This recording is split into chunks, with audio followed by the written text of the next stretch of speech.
और उत्तराखंड में तिमूर से बने परफ्यूम और इत्र की डिमांड देश ही नहीं बल्कि विदेशों में भी बढ़ती जा रही है। वर्तमान समय में उत्तराखंड के तिमूर परफ्यूम की एक अलग ही पहचान बन गई है। उत्तराखंड में तिमूर ही नहीं बल्कि तमाम ऐसे भी पेड़ पौधे हैं जिनमें परफ्यूम और इत्र बनाया जा सकता है। उत्तराखंड के सुगंध पौध केंद्र ने तिमूर से परफ्यूम बनाया है। ये केंद्र अन्य पौधों पर भी रिसर्च कर रहा है। आखिर क्या है तिमूर और इस पौधे की खासियत, देखिए इस रिपोर्ट में।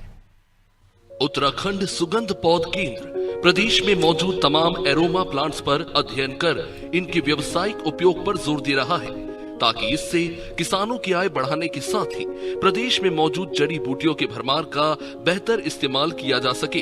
पिछले साल उत्तराखंड सरकार ने विश्व आयुर्वेद कांग्रेस का आयोजन किया था, जिसके जरिए प्रदेश में मौजूद जड़ी बूटियों के लिए बेहतर प्लेटफॉर्म की तलाश की गई थी। सुगंध पौध केंद्र के निदेशक नीपेंद्र चौहान ने कहा कि तिमूर पेड़ खासियत का खजाना है। इस पेड़ की हर एक चीज किसी न किसी काम में आती है। इन्वेस्टर समिट के दौरान राज्य सरकार ने एक टारगेट दिया था कि पीएम नरेंद्र मोदी के लिए कोई स्पेशल तोहफा तैयार किया जाए, जिसके चलते चौहान ने स्थानीय पौधों से ही एक बेहतर प्रोडक्ट बनाए जाने पर जोर दिया। रिसर्च के दौरान चौहान और उनकी टीम ने पाया कि एक फेमस ब्रांड के परफ्यूम में तिमूर के एक्सट्रैक्ट का इस्तेमाल किया गया है। इसके बाद उन्होंने शोध किया और तिमूर का परफ्यूम डिजाइन किया, जिसको प्रधानमंत्री नरेंद्र मोदी को इन्वेस्टर समिट के दौरान भेंट किया गया। जिसने इस परफ्यूम का इस्तेमाल किया है वो इसको सराह रहे हैं। वर्तमान में हाउस ऑफ हिमालय ब्रांड के तहत इस परफ्यूम को कमर्शियल रूप से बेचा जा रहा है। तिमूर परफ्यूम को अच्छा रिस्पांस मिलने से स्थानीय एरोमेटिक फ्लोरा को भी ऐसे ही उत्पादों में ढाला जा रहा है ताकि किसानों को फायदा मिल सके। सुरई, पंचोली, मोरपंखी के अलावा 10 स्थानीय प्रजाति के पौधे हैं जिनका परफ्यूम और अन्य उत्पाद बनाने में इस्तेमाल किया जाएगा। उसको कैसे हम कॉमर्शलाइज करें, कैसे इंडस्ट्री से जोड़ें प्रोडक्शन करा के, तो उसमें पहले हम बहुत सारे पौधों को लिए हैं, तो उसमें एक एक करके हम कॉमर्शलाइज करते जा रहे हैं। सबसे पहले जैसे आपने कहा तिमूर का काफ़ी पॉपुलर हो गया, वो हमारा कॉमर्शलाइज हो चुका है। सुरई दूसरा पाइपलाइन में है, जिंजर ग्रास है, ये आपका थूजा है, ये सारे हमारे कॉमर्शलाइज होते जा रहे हैं।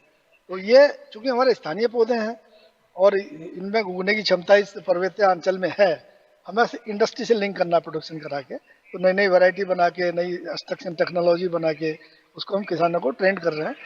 धार्मिक अच्छा महत्व है इसका, हर घर में इसकी रखते हैं मंदिर में ताकि नेगेटिव फोर्सेस घर में ना आए, और पूजा में इस्तेमाल होता है। ये दातुन भी करते हैं पहाड़ों में इसकी। तो इसके दो यूज हैं, एक तो डेंटल इंडस्ट्री में है, दांतों में बहुत ज़्यादा इस्तेमाल हो रहा है ग्लोबली।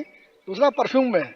परफ्यूम जैसा हमने इसका बनाया है, तिमरूदा उत्तराखंड नाम ही इसका रखा है, तो उससे काफ़ी पॉपुलर हुआ है।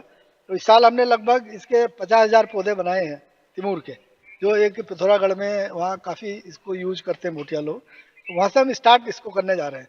तो वहाँ लगभग 5,000 हेक्टेयर की वैली हम डेवलप करेंगे। इस साल का टारगेट हमारा लगभग 25-30 हेक्टेयर का है। बहुत बहुत शुक्रिया हमसे बातचीत करने के लिए। तो आपने सुना नीपेंद्र चौहान जी को, जिन्होंने बताया कि किस तरह से एरोमा वैली को विकसित किया जा रहा है, और निश्चित तौर पर एरोमा वैली विकसित होने के एक नहीं बल्कि अनेकों फायदे आने वाले भविष्य में सामने आएंगे। अपने कैमरामैन अमित के साथ सोनू सिंह, अनादि टीवी, देहरादून।